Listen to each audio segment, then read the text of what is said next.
Thanks for making BYU-Idaho Radio a part of your morning routine. These are your morning headlines for Wednesday, the 28th of August, 2024. I'm Kalen Wills.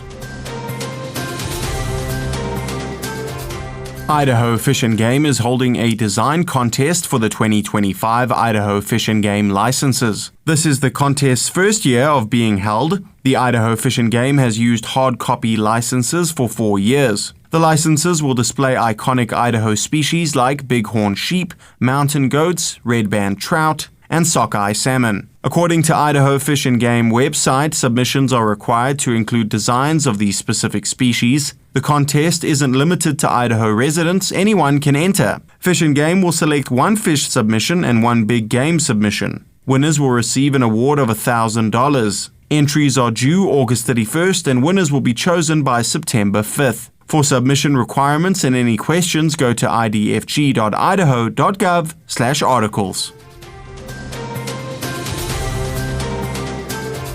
AARP Idaho will host a town hall on Thursday about Social Security and the issues that might impact its future. Without a change, Social Security benefits could be cut to 80% of what they pay out currently in a decade. Interim State Director of AARP Idaho, Kathleen Simlaw, says the interest that builds up in Social Security trust funds will run out of money by 2035. That's because of the number of workers paying into the program is growing more slowly than the number of people receiving benefits. We're still in the big baby boom surge of people retiring and going on Social Security, so this isn't going to lighten up anytime soon. About 370,000 Idahoans receive Social Security benefits, close to a fifth of the state's population. Simlaw says the benefit is the largest source of income for most of the people who receive it, and beneficiaries also help put more than $6 billion back into the economy each year. Simlaw says it's important for policymakers and leaders in Congress to remember that Social Security is funded by workers themselves. They need to consider that for many Idahoans, this is their primary income. People paid into this. It's their money. It's not an entitlement. It's not a benefit. It's their money. Simlaw says some solutions have been proposed, such as raising the wage cap for paying into Social Security, increasing the tax that pays for it, and raising the retirement age. She says what's most important is that people are involved in any changes. We're pushing that there'll be transparency in this process, and in particular, we want the public to have an opportunity to give input because this matters to people. This could really hurt people, so the people in Idaho need to have their voice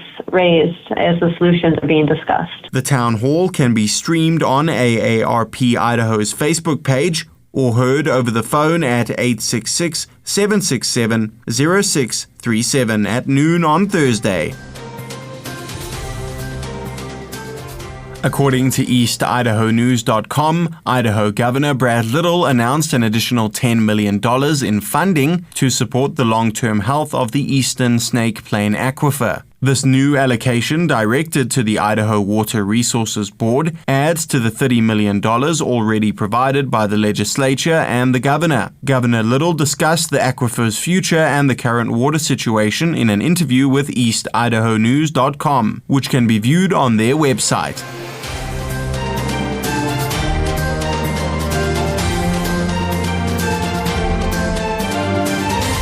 A big thank you for listening to BYU-Idaho Radio. I'm Kalen Wills, and these have been your morning headlines for Wednesday, the 28th of August, 2024. You can catch more news and interviews on our podcast feed. Just follow BYU-Idaho Radio on your favorite podcast app, or ask Google, Alexa, or Siri to play BYU-Idaho Radio.